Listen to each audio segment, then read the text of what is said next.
నమస్తే.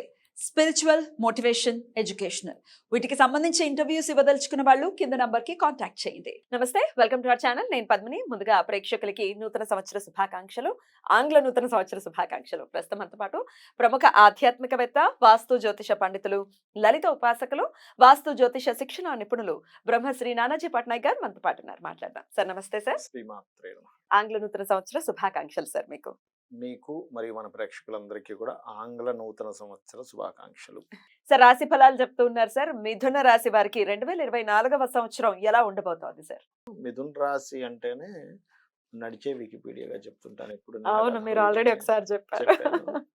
అయితే మిథునం వారికి గురువు 11th హౌస్ మే వరకు, ఆఫ్టర్ మే 12th హౌస్ లోకి వస్తాడు. అండ్ అలాగే శని భగవానుడు 9th హౌస్ లో సంచరిస్తున్నాడు. 4th లో కేతు, 4వ కేతు, రాహు దశమంలో. ఎందుకు ఈ 4 గ్రహాలు అంటే మేజర్ ప్లానెట్స్, సంవత్సర ఫలితాలు కాబట్టి. మిగతా అన్ని వస్తుంటే ఎవ్రీ మంత్ మనం చెప్పుకుంటాం ఎట్లాగో. ఈ మిథునానికి సర్వసాధారణంగా ఈ జూపిటర్ ఎప్పుడైతే మనకు 11th హౌస్ లో ఉంటాడో ఈయన ఇచ్చే రిజల్ట్ ఏమిటి, అసలు ఇక్కడ ఉండే 11th హౌస్ లో ఉండే గురువు ఏమిస్తాడు అంటే న్యూ అగ్రిమెంట్స్ని ఇస్తాడు. అంటే కొత్తగా ఇప్పుడు చాలా మంది చూడండి, నేను ఏదైనా ఒక ప్రాజెక్ట్ స్టార్ట్ చేద్దాం అనుకుంటున్నాను, అవ్వట్లేదు అని బాధపడుతుంటారు. బట్ జనవరి 1st నుంచి ఎప్పుడైతే జూపిటర్ వక్రగతి పోతుందో, ఫస్ట్ నుంచే మారుతోంది. ఫస్ట్ నుంచి వక్రగతి పోతుంది. జనవరి 1వ తేదీ నుంచి అదే, దానికి ఏదో 1వ తేదీ అంటే బాగుంది, ఇదేదో ఇదేదో బాగుంది. కాంబినేషన్ బాగుంది.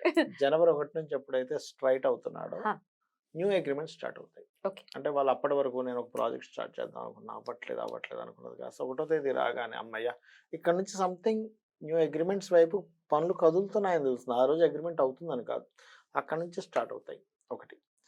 అండ్ రెండవది ఏమిటి అంటే అక్కడ ఉండేటువంటి గురువు అగ్రిమెంట్స్ ఒకటే కాకుండా ఎవరైనా సినిమా ఫీల్డ్లో ఉంటారు చూసారా, కొత్త సినిమా స్టార్ట్ చేద్దామని, క్రియేటివ్ రిలేటెడ్ ఏదైనా స్టార్ట్ చేద్దామని, లేకపోతే సంతానం సంబంధించింది, లేనట్లయితే కొంతమందికి లవ్ చేస్తున్న వాళ్ళకి ప్రపోజ్ చేస్తారు కొంతమంది పెళ్లి కోసమని.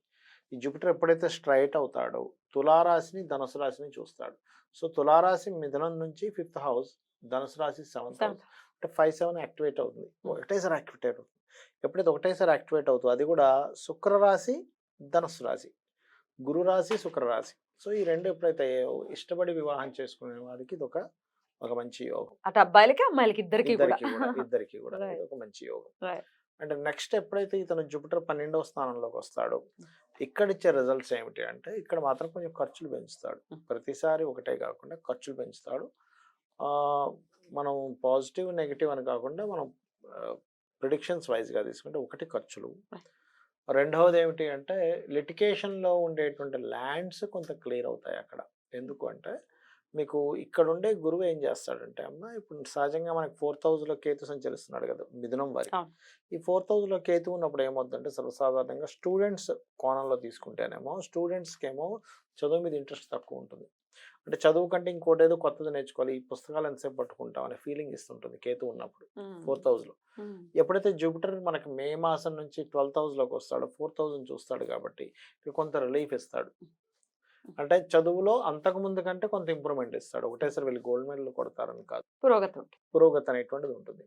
అండ్ అలాగే ఎప్పుడైతే మారాడో ఇక్కడ, ఈ మారినప్పటి నుంచి కూడా ఏంటంటే ఇతను లోన్స్ క్లియర్ చేసుకోవడానికి, అట్లాగే యాన్స్టస్ ప్రాపర్టీస్ ఉంటాయి, అంటే వీళ్ళు సంపాదించిన ప్రాపర్టీ కాకుండా పూర్వీకుల ఆస్తులకు సంబంధించిన విషయంలో కూడా ఒక శుభవార్తలు వినడము, ఇట్లాంటివి గురువు ఇస్తాడు వీళ్ళకి ఇక్కడ.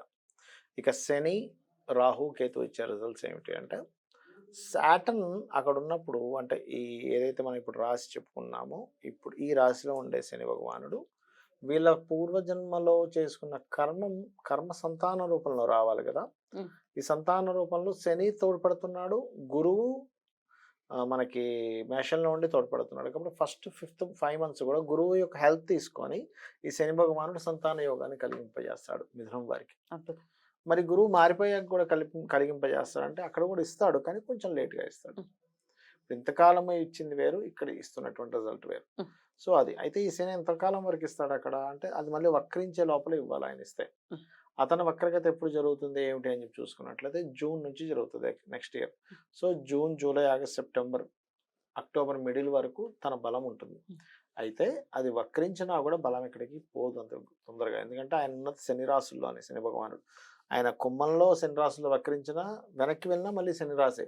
సో తన స్వక్షేత్రం. బలం అనేటువంటి స్వక్షేత్రము, ఆ క్షేత్రాల్లోనే, అతని క్షేత్రాల్లోనే సంచరిస్తున్నాడు కాబట్టి ఇది ఎక్కడా కూడా పాస్ట్ లైఫ్లో ఉన్నటువంటి లేదా పితృదేవతలకు చేసుకున్నటువంటి కర్మలు ఏవైతే ఉంటాయో వాటన్నిటిని కూడా అందించేటువంటి సమయం ఈ సంవత్సరం అంతా కూడా వీళ్ళకి సంతానం కలగడానికి మిథునం వారికి. Hmm.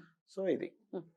అండ్ అలాగే ఎప్పుడైనా వక్రించినప్పుడు కనుక ఎవరైనా ప్రెగ్నెన్సీ అయితే దాని అర్థం ఏంటంటే 9వ స్థానంలో ఏదైనా వక్రించిన గ్రహం అయినప్పుడు ప్రెగ్నెన్సీ అయ్యారనుకోండి ఎవరైనా లేడీస్, దాని అర్థం ఏంటంటే వీళ్ళ పూర్వీకులే మళ్ళీ వీళ్ళ సంతానంగా పుడుతున్నారని అర్థం.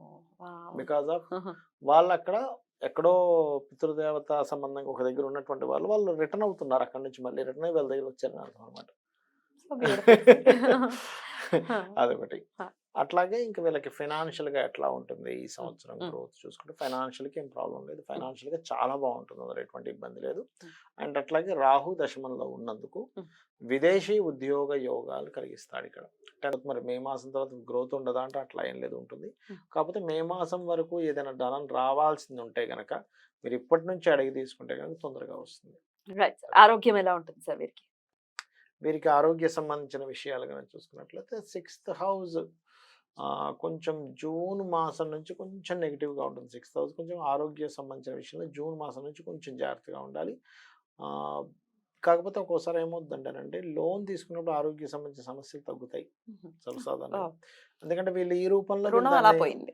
ఆ రూపంలో పోతుంది కదా, అందుకని. ఎందుకంటే జూపిటర్ ఆస్పెక్ట్ ఉంది కాబట్టి రోగ రూపాన్ని తగ్గించి లోన్ రూపంలో వీళ్ళ కర్మను తొలగిస్తాడు. Such sweeter planets.